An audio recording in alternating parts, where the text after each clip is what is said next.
Hello viewers, these are pages from the Ministry of Basic Education on the coronavirus. Dear parents, keep children at home at all times.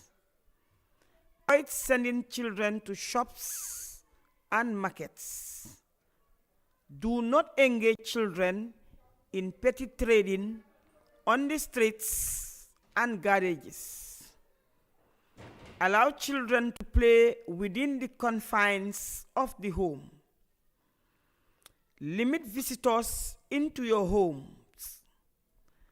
Adhere to COVID-19 health precautions and guidelines. Schools are closed, but learning continues.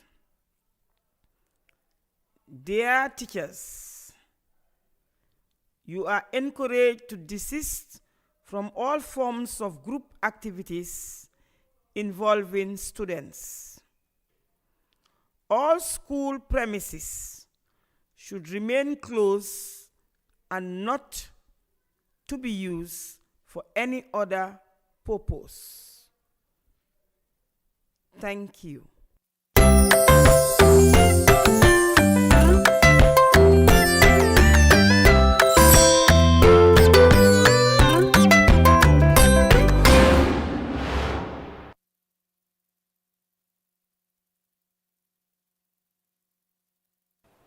Good day, viewers.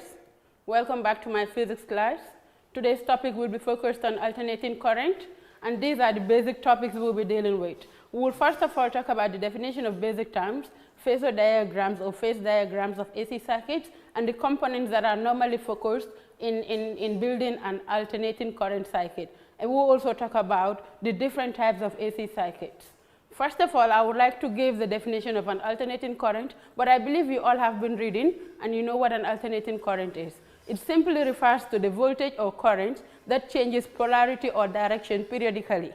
Such currents are normally produced by an alternating current generator.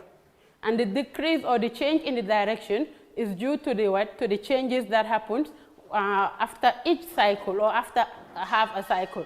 Now, when we talk about alternating current, the first thing that comes to your mind is that the voltage produced or the current that is being produced alternates between 0 to a maximum value and then gets back to 0, and then it decreases in the negative direction. So therefore, all AC generators or all AC circuits will produce a voltage of, something like this in this nature. It goes to a maximum, then gets to 0, then it will then increase in the opposite direction. Now, in each half a cycle, this alternation will just occur. It will just be changing direction from 0 to a maximum and then to 0 back to another minimum value. This is different from direct current, in which the current will always be constant, or the voltage will always be constant regardless of the time or the period you've undergone. Understood? Now, the reason why this AC voltages or generators alternate is because the current is being produced by a generator which normally rotates at a constant frequency, which we call omega. Now, if you look at this graph, it resembles that of a sine curve, and all sine curves are guided by this general equation, y equals to a sine theta. I believe you call this equation when you use circular motion, or how to call it, simple harmonic motion. All periodic motions are guided by this general equation. But since we are dealing with AC or alternating current, the y-axis will be replaced with the voltage that we are talking about, or the current, and that gives us A. A will also be substituted as V0, and this gives us sine theta. If you recall from your study of magnetism, you will notice that the A here refers to the maximum displacement from the point of equilibrium, or just the peak amplitude. The same thing applies. When we talk about the amplitude here, we are referring to the peak or maximum voltage. That's it. And this will be time t. I think that part is understood. We should also recall that this sine wave is being produced as a result of a constant frequency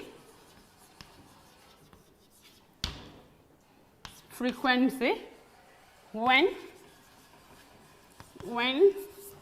a current is passed through a uniform field. Now, if you observe the diagram, you will notice that the maximum voltage recorded will be noted as V0, and this is what we call the peak or maximum voltage. And theta, from our study of uniform circular motion or simple harmonic motion, theta was defined as omega t, where omega is just the constant frequency that we are just mentioning here. So if we insert this equation into the general equation that guides all rotational motion or all periodic motion, we will have something like the voltage at any time t will be V0 sine omega t, since theta is given as omega t. So we are done with that of the voltage, and the same thing applies to the current. The current will also be alternating due to the uniform magnetic field and also the coil being rotated at a constant frequency. So we will have I equivalent to I naught sine omega t, and that graph can also be drawn as something like this, where I naught refers to the peak or maximum current, and this is time t. So the current at any instant is given as I naught sine omega t, and I showed you how that omega t was obtained. Good.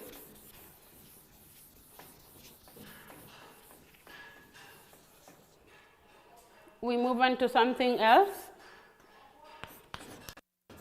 Whenever we deal with electricity or current, what comes to your mind is the power that is being consumed or being produced. Now, the power consumed is given as, if you recall, the instantaneous power or instantaneous power is given as the current times the voltage. But here, since we are dealing with AC, I is given as V0 sine omega t, and V is also given as V0 sine omega t. So when these are substituted into this equation, the instantaneous power, the power will be I naught c times V0 sine omega t. And this simplified gives us I naught sine squared omega t. And this is what we call the instantaneous power supply in an AC circuit.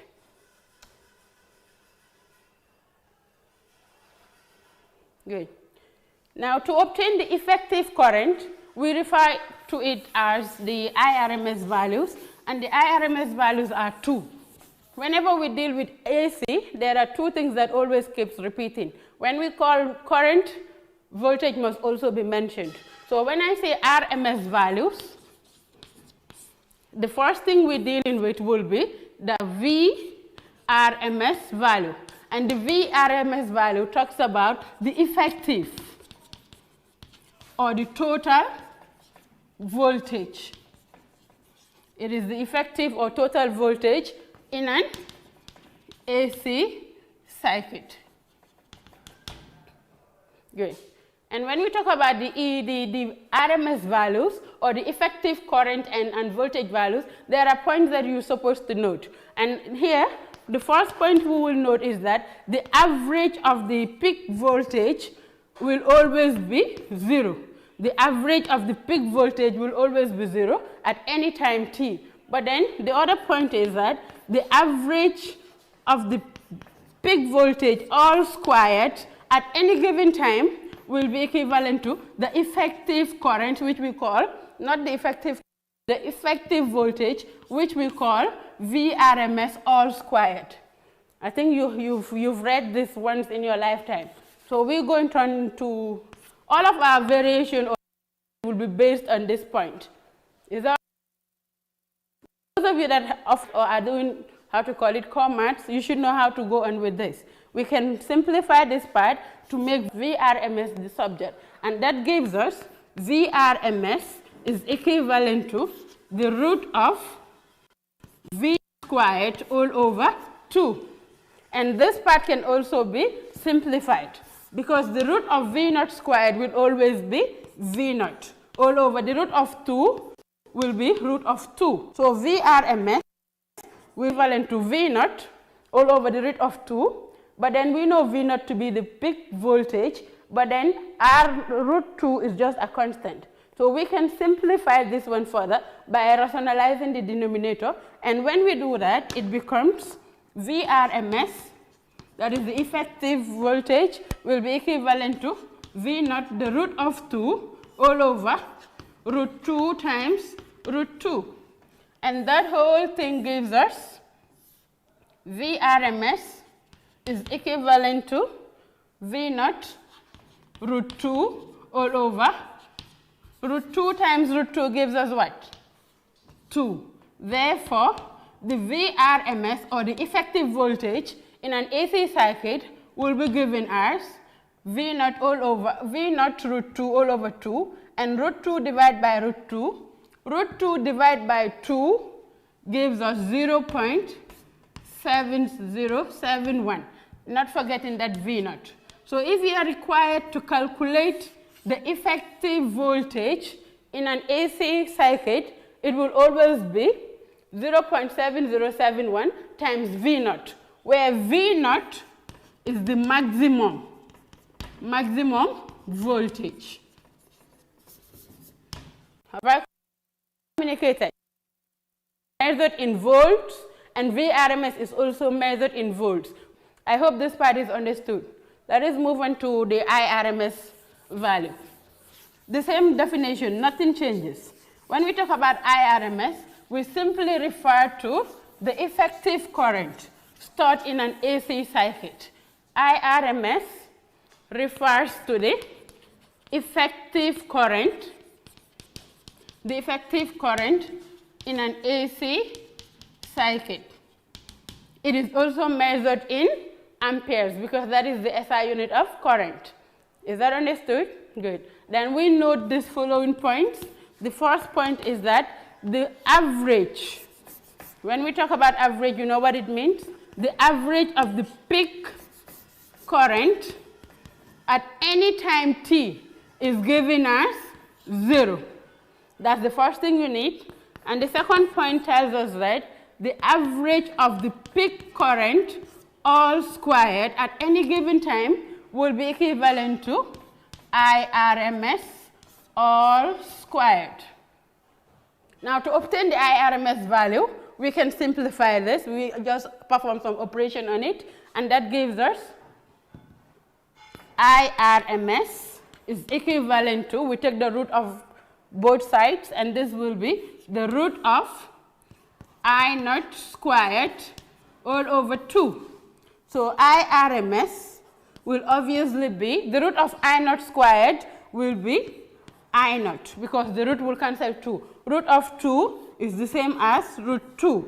Therefore, if we rationalize this, IRMS becomes I naught root 2 all over root 2 times root 2. And root 2 times root 2 will obviously give us 2. So this can be written as IRMS is equivalent to 0.7071 I naught, where IRMS is the effective or total current stored in the circuit, and then I naught equivalent to the peak or maximum current in the circuit. Now we are going to shift our attention to phasor diagrams, or a phase, current, and voltage. Now this is why I said the phase diagram just shows the magnitude of the current and that of the voltage together with the angle that acts between the two. The angle is referred to as the phase difference or phase angle. Is that understood? So in other words, it is just a vector diagram which shows the magnitude and direction of the current, voltage, and the angle that is in between the current and the voltage. Have I communicated? Now, in drawing a phase diagram, you need to adapt these steps. The first thing you need to do, this is just conventionally, it is not compulsory to do, but I think if you follow these rules, you wouldn't have any problems in drawing a phase diagram. Whenever you are to draw a phase diagram, you need two lines, a vertical line and a horizontal line. Usually, the horizontal line will give the direction and magnitude of the current.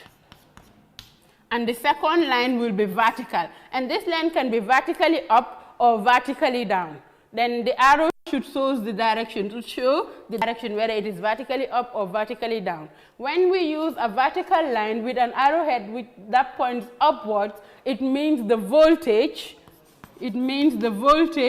leads the current. And when the arrowhead points to the ground or downwards, voltage lags the current. Is that understood? Good. Now, that's all for phase diagrams. Now, let's talk about the AC circuit components. AC circuit components. AC circuit components are the simplest of all types because they just make use of three components, and these components are the resistor. We all know what a resistor is when we studied DC. A resistor opposes the flow of current, and the property that enables it to oppose the flow of current in a circuit is called resistance. Resistance is the property which enables it to oppose the flow of current in an electric. Capacitors are used to store charges temporarily, right? And the ability for capacitor to store charge is known as capacitance. And the SI unit of capacitance is farad. The other small units of capacitance might include microfarad, millifarad, and so on.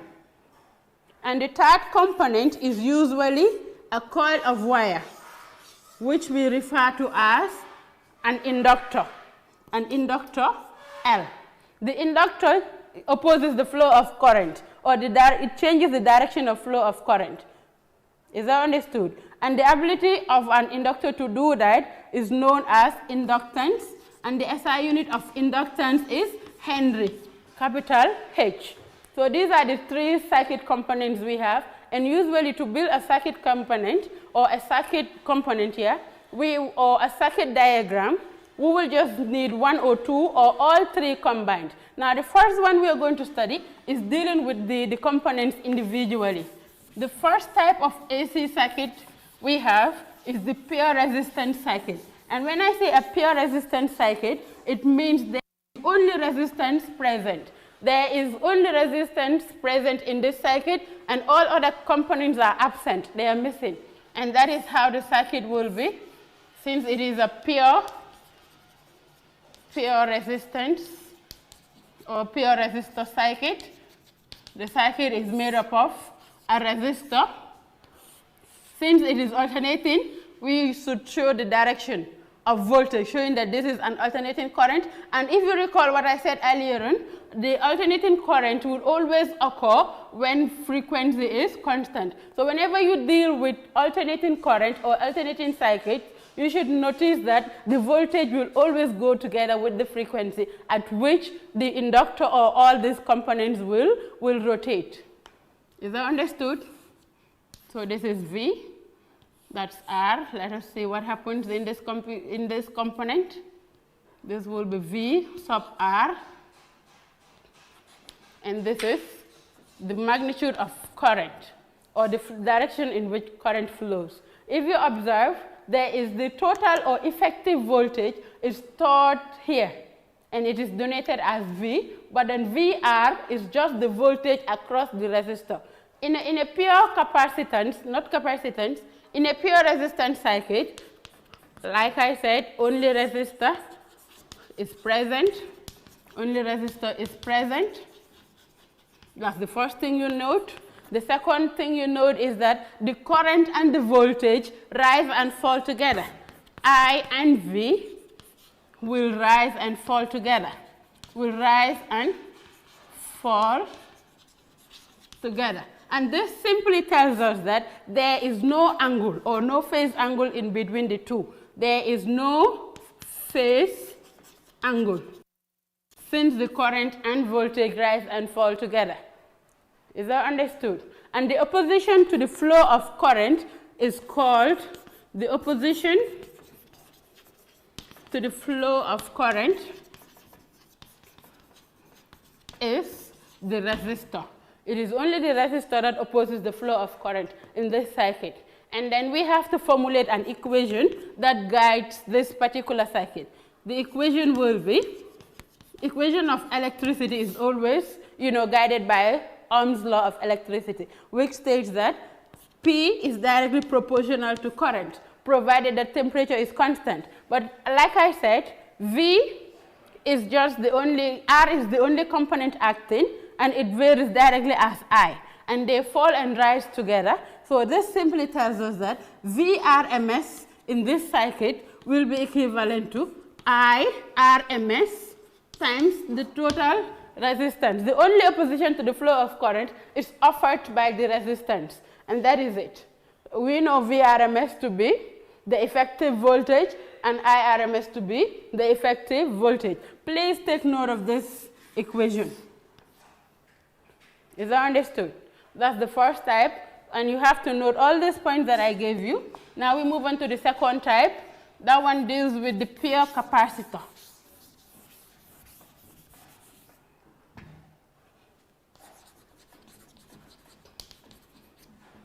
What do we know about this circuit? Only capacitors are present.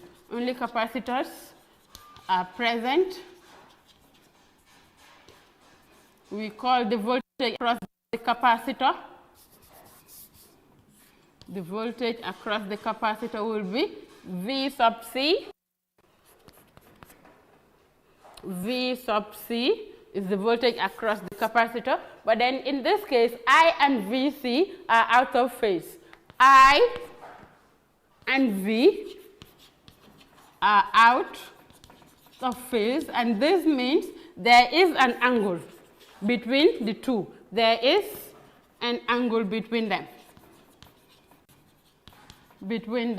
And this angle is what we call the phase angle, and it is denoted as phi. That's the symbol. Good. And since there is a phase diagram or there is a phase angle, we should know that, both current and voltage cannot be in line. One has to lead the other. And in this case, the current I leads the voltage. It leads the voltage by 90 degrees. So you can also use the other units.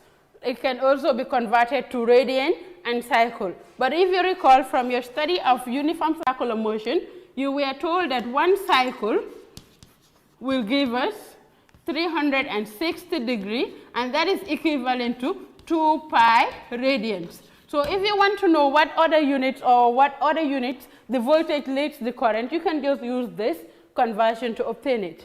And in order to save time, I will just give it to you. I leads the voltage by 90 degrees or by pi over 2 radians or by 1/4 a cycle.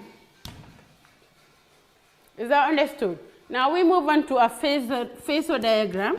Remember we said there is an angle between I and V. So to indicate that angle, we use a phase diagram, and initially I explained what a phase diagram is.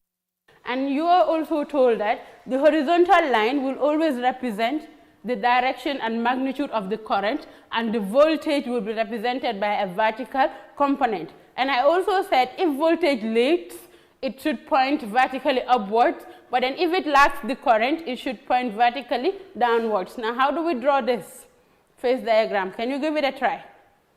Okay, you can verify with my own diagram. Current, that's the horizontal line, that's the direction, And then what are we told? If you look at point 3, we are told that I leads the voltage by 90. So I leads the voltage, meaning the voltage must be vertically downwards. Is that understood? And this gives us V of C. Have I communicated? Good. These are the only important things we needed. But then, let me just add up one thing. Point number 4. Point number 4. You should note that the opposition, since there is no resistor and there is a presence of current, we should know that there should be something which opposes this flow of current. And that which opposes the flow of current is what we called reactance. Reactance is just the opposition to the flow of current offered by, an AC circuit which is made up of a capacitor or an inductor. Remember, if we are dealing with the pure resistor, the opposition to the flow of current will be done by the resistor. So you don't need the reactance there. Is that understood? But in simple sense, the reactance is just the same as the resistance, or the resistance, yes, because it will also be measured in Newton, since it does the same job as that of a resistor. Good. The opposition to the flow of current in a pure capacitor circuit is called, capacitance reactance, and it is denoted as QC. QC is called capacitance reactance, and it opposes the flow of current in a pure capacitor circuit. Its unit is ohms. You should note that. So we use not Newton's laws. Let us use which law again? Ohm's law of electricity. We know V is equivalent to I times R. But in this pure circuit of capacitor, we know that the work that R does is being done by XC. So it means in place of R, I will just write X. So R is substituted as XC. Is that understood?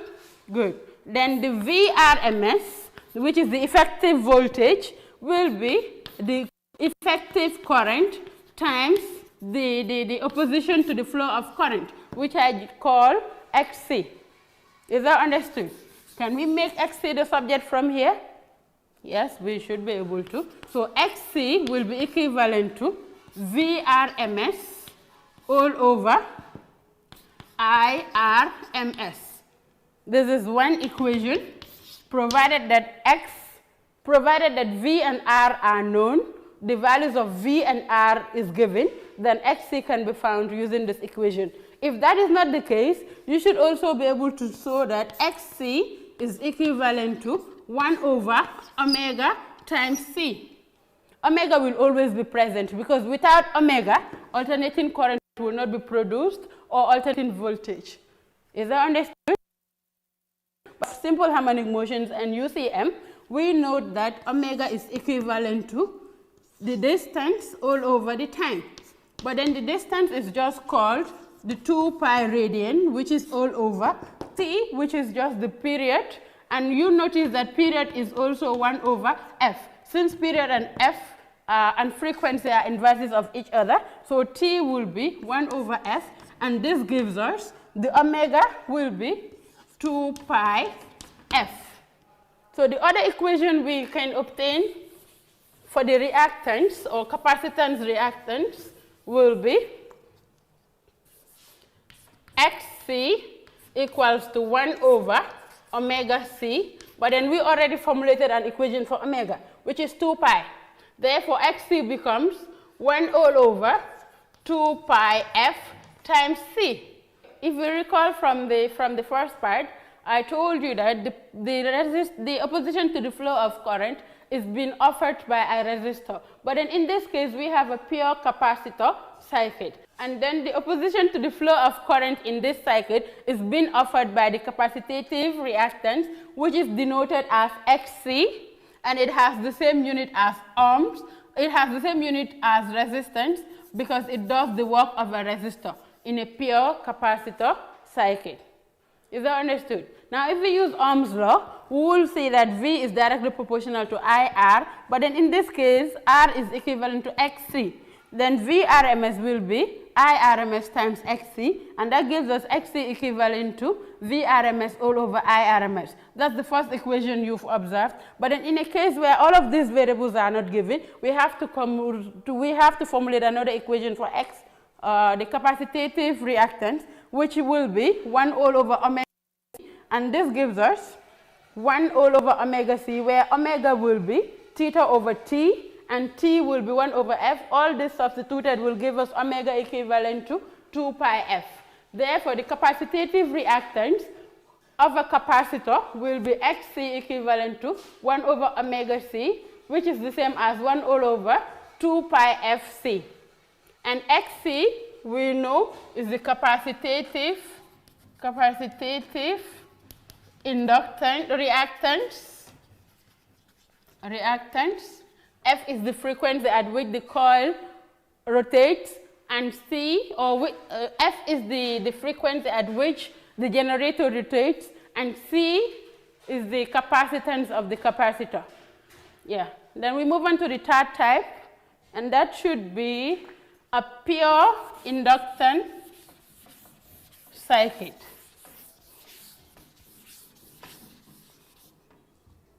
We move on to the third type, and that should be a pure inductor circuit.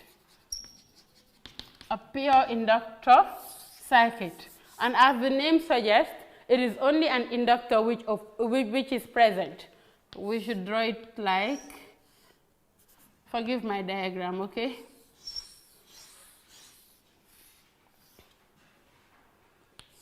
That is it. And this gives us the voltage across the inductor, which we call V sub L, and that's the direction in which current flows. Good. Now you have to note that it is only inductor that is present.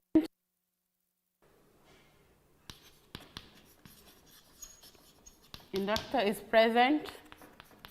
There is a phase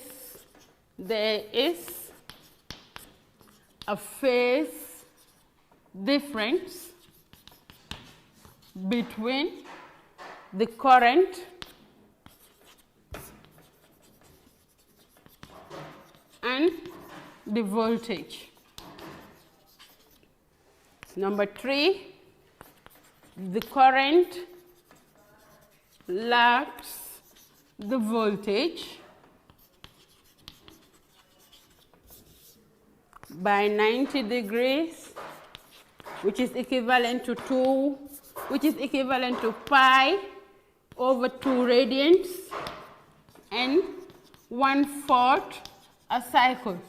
Now this point can also be stated as the voltage leads the current by 90 degrees, pi over 2 radian and 1/4 cycles. Is that understood? Good. Now we move on to drawing the phase diagram of a pure inductor circuit. We just applied the rules. The horizontal line will give us the direction of the current, that is I, and the direction of voltage will be represented with a vertical line, and then it can be vertically up or vertically downwards. But then if you look at this case, it's the voltage that leads, so it means the arrow must be pointed vertically upwards, and that will be V of L. Is that understood? The opposition offered by this circuit is known as the inductive reactance.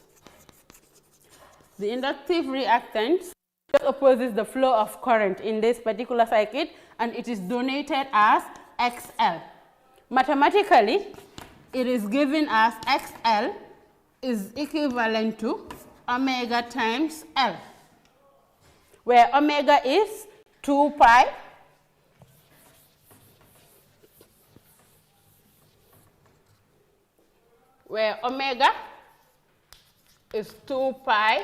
F. Therefore, XL is also given as 2 pi f times L, where L is the inductance measured in Henry, F is the frequency measured in Hertz, and then 2 pi is just a constant. 2 pi is just a constant, and this can also tell us that the inductive reactance varies directly as F if L is kept as a constant. So we also know that XL varies directly as L. Did I say L? That is wrong. XL varies directly as F. And a graph of XL against F will be a linear graph. A graph of XL against F will give us a linear graph, something like this, since they vary directly. Good. Now we'll do the same thing for the other types. Remember, we dealt with the first type, but the graphs were not drawn. So we move on to the second type that we dealt with. From the equation, we can easily tell that Xc, that is the capacitive reactance, varies inversely as F, and a graph of Xc against F will always give us something like that. But then when we dealt with the first one, which was, what was it again? The pure resistor, we saw that X and X, which is now the resistor, has nothing to do with F. They are independent of each other. Therefore, X, or let me say R, is independent. R is independent of F. It has nothing to do with F, and therefore a graph of R against F will be something like this, a constant graph. Is that understood? Good. Now that we've covered the other types or all components separately, I think it is just right to answer one or two questions. Vrms all over Irms, or 1 all over 2 pi Fc. Since the current is not known, but then F and C are all given, we can easily use this equation. And that gives us Xc is equivalent to 1 all over 2 pi. Pi is a constant, which is 3.14.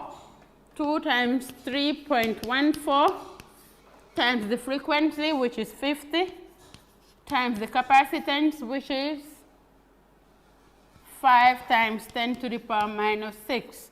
So X sub C will be, can we punch our calculators together? That should be 1 divided by 2 pi times 50 times 5 times exponent minus 6. And that's giving us 636.62 ohms. That's the first one.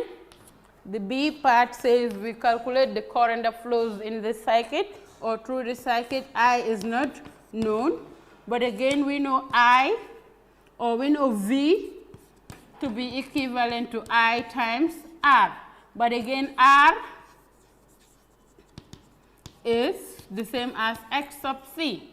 Therefore, the current will be equivalent to V all over X sub C, and that's 240 volts divided by 636.62 ohms. So 240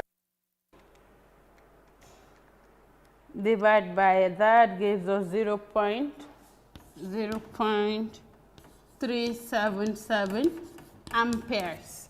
That's the amount of current that flows through that circuit. Thank you. Okay, let's take the data, right? We are given the inductance as 45 millihenry, which is the same as 45 times 10 to the power minus 3 henries.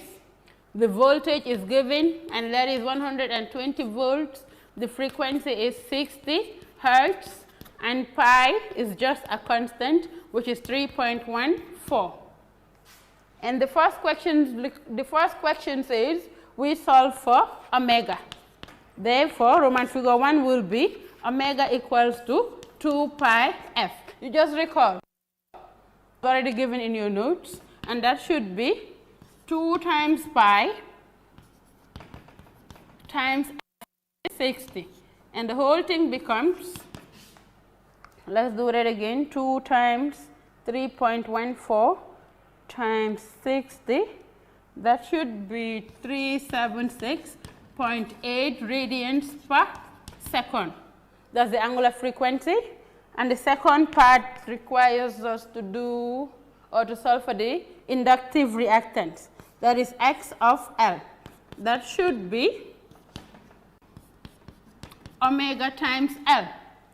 Omega is found as 376.8 and L is given as 45 times 10 to the power minus 3. Therefore, XL, which is the inductive reactance, becomes 376.8 times 45 times 10 exponent minus 3. And that should 16.96. We move on to the third one, which requires us to calculate the current. And we know current will be equivalent to V all over R from Ohm's law, but then R here is the same as the inductive reactance, XL. And in the second problem, we obtained the inductive reactance as 16.96. V is also given as 120 volts, so we divide the two to obtain the current. And that should be 120 divided by 16.96, and that simplifies to 7.08 amperes. So that's the end of question 2. You can also verify your answers as displayed on the screen.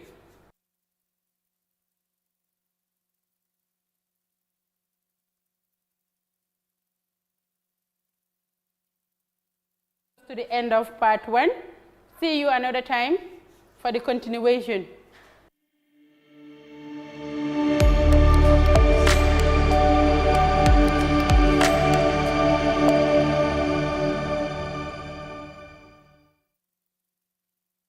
Hello viewers, these are key messages from the Ministry of Basic and Secondary Education on the coronavirus. Dear parents, at times, avoid children to shops and markets. Do not engage children in petty trading, streets and garages. Allow children to play within the confines of the home. Visitors in homes. Adhere to COVID-19 health precautions and guidelines. Schools are closed, but learning continues. Dear teachers, you are encouraged to desist from all forms of group activities involving students. All school premises should remain closed and not to be used for any other purpose. Thank you.